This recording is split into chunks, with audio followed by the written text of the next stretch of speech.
Have you signed those rights? Yes. All right, then I'm going to proceed. This is a felony complaint. The people of the state of Michigan, Sarah Renee Knysz, your birthday is 12/19 of 92, is that correct? Yes.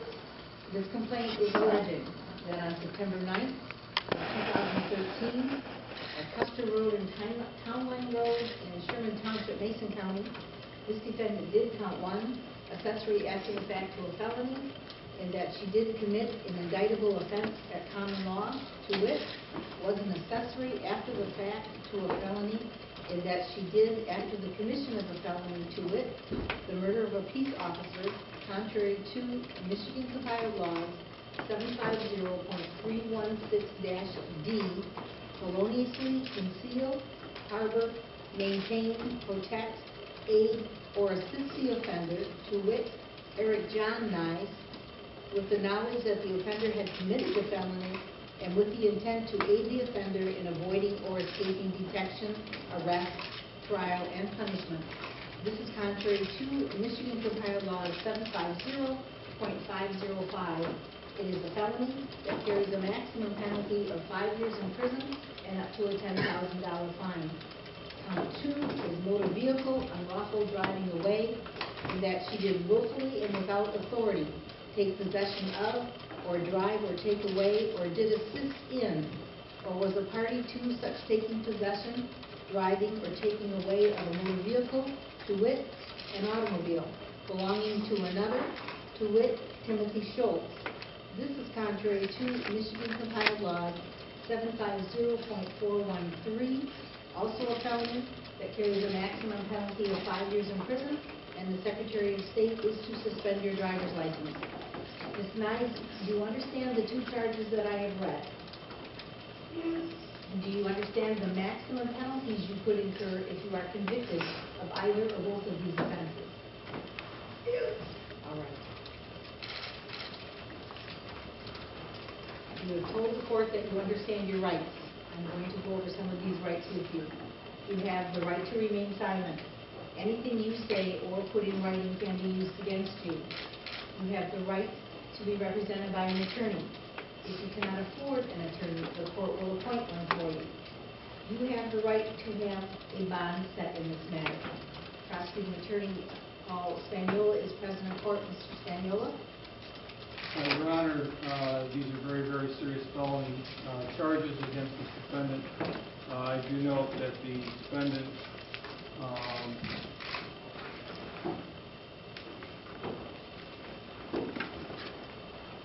does not have a prior criminal history. However, due to the seriousness of the matter, I would ask the court to set the defendant's bond at $250,000 cash assured. Thank you, sir. The court concurs with the prosecutor that although the maximum penalties on these 2 charges are 5 years in prison, the circumstances arising from this matter merit a much more serious bond. So the court will set your bond at $250,000 cash assured. Conditions of your bond include not to purchase, possess, or consume alcohol or illegal drugs unless, of course, you have a prescription and there is no contact whatsoever with the co-defendant in this matter. Do you understand the bond and the conditions of your bond? Yes, but I have one question about the bond. Is that 10%? So it'd be $25,000? Cash assured, yes. It is not 10%. I don't understand what. A cash assured bond, you must go through a bondsman or pay the $250,000 cash to the court. Okay? And then you'd have to speak to a bondsman to see what type of monetary amount they would want initially for them to post your bond. Okay? All right, very good. She wasn't charged with the murder itself. If some of that evidence else comes over in the future, if it's going to her as the shooter, we have charges later. Charges could be added later. All the indications that we have are that she was not the shooter.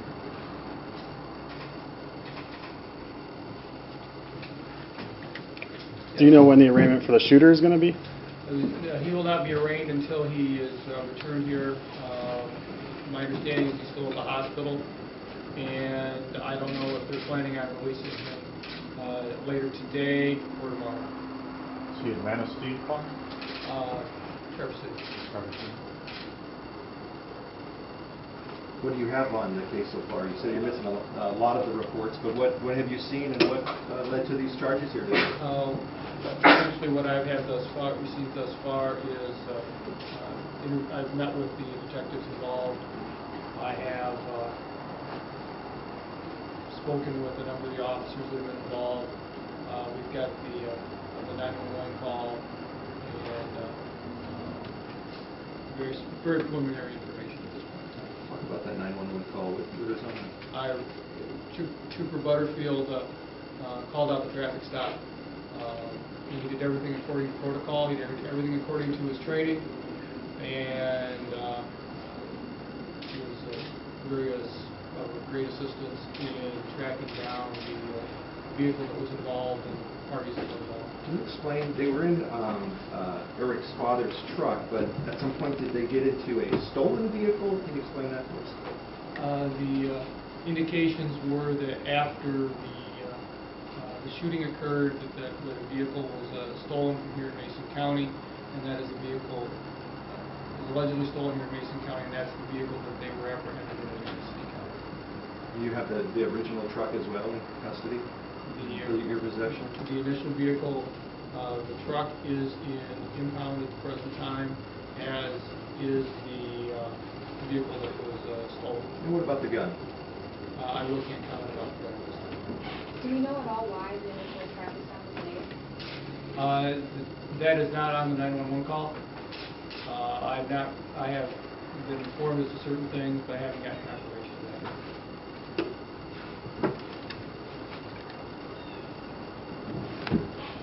From the 911 call, it appears to be simply a routine traffic stop. When you say from the 911 call, do you mean the trooper's dispatch recording? Is that what you're talking about? Yes.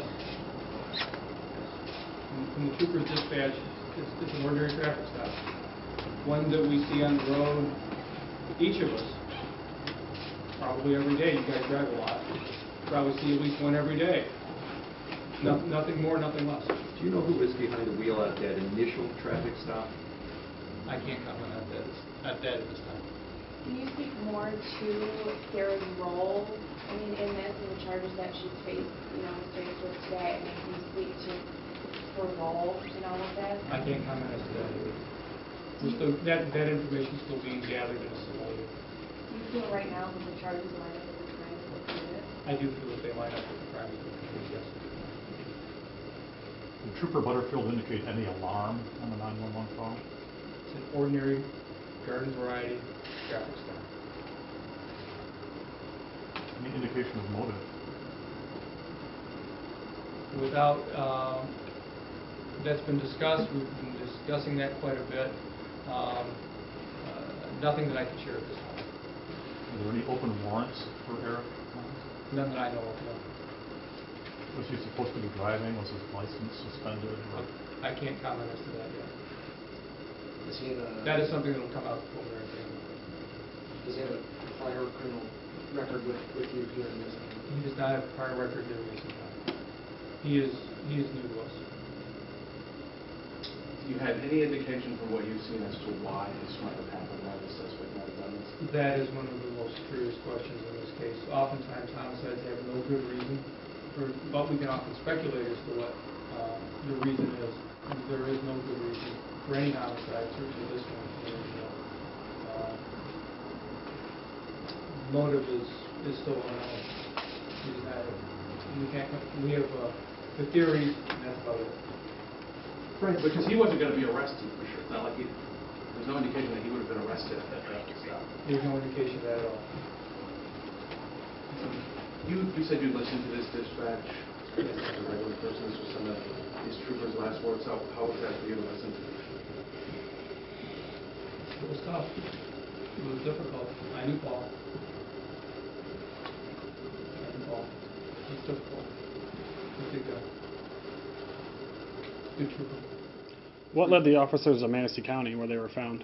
Pardon me? What led the officers to Manistee County where they were found? There was a be on the lookout for the vehicle that was allegedly stolen here in Mason County, and that's what led them. That location, they were looking for them on all the roads. Prosecutor Eric's father said that he was coming to the hospital here in town to have his shoulder looked at. Some friends said that they were on their way to Fountain. Did they visit either of those sites, if you can confirm for us? I can't confirm Ludington Hospital, and I can't confirm Fountain. Was there any indication why he had that gun? It was not registered to him, it was not his. So did he steal it to his father, or any indication why that? The source of the gun is being looked into at this time. I don't have any confirmation of that. We just finished last year a case that was a year long and got a whole lot of detention. Yeah. This is the Nice start. to see you guys again. This is probably the start of another, is it not? I'd say it is. You ready for another kind of long, what could be a long? I love my job. I was elected to serve the people of Mason County. This is my job. I love it. And I will see if the justice is done here. In knowing the trooper, was it from the courthouse here or from outside of the court in your job? In this situation, it was strictly within business for me. He only was here for at the Hart Post for about a year, and he had some substantial term up in Manistee County, excuse me. And I've shared reminiscences with their staff up there. Are charges possible in Manistee County? Yes, in the press release that I am going to provide you as soon as we're done here. Manistee County is considering charges. They're, once again, when the investigation is complete, Mr. Stone will be considering charges there. I met with Mr. Stone this morning and two of the detectives involved. So he's very much attuned to the situation. Do you know anything about how they were taken into custody besides, obviously there was more gunfire, that sort of thing. Did the suspect run out of bullets? Tell me about how they... I don't have any information.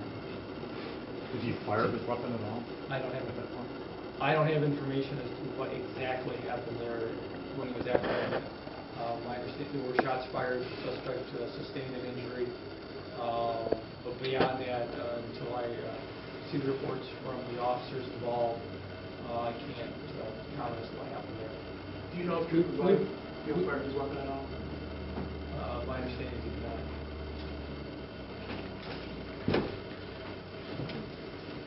You say you knew Paul? His weapon has been recovered as an evidence.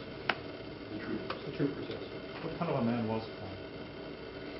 He was a good guy. He had a very soft spot for animals. Very soft spot for animals. He was a hard worker. He was a hard worker, and he diligently investigated all of his cases. In fact, we had a preliminary examination scheduled this morning on one of his cases. Not the one that's going on. Is that going to add any challenges to that case without the officer testifying? That case is still viable. We're reviewing all of our files at the present time that he was involved in to see if this case is going to be viable. If Eric's released tonight or tomorrow morning, is an arraignment possible tomorrow? I'd say it is possible tomorrow, but I don't know what the medical situation is with him. We hear about arraignments sometimes happening in the hospital. Why are we not having that? He's not our county. Our magistrate would have to go up there to do it. So they're going to wait to bring him down. He's being watched by officers, police officers? My understanding is that the Michigan State police officers are monitoring him at the present time, and the officers will have that closely. As the community sees this case play out, what's the message you hope to send as top law enforcement in this county? The message I intend to send is top law enforcement. Our officers are there to protect the service, all of us, and they have a difficult job to do. We need to respect them. I know some people don't respect them, but they deserve our respect. Our officers are very good people. get punishes like the rest of us, but they are very, very good people. They work very, very hard at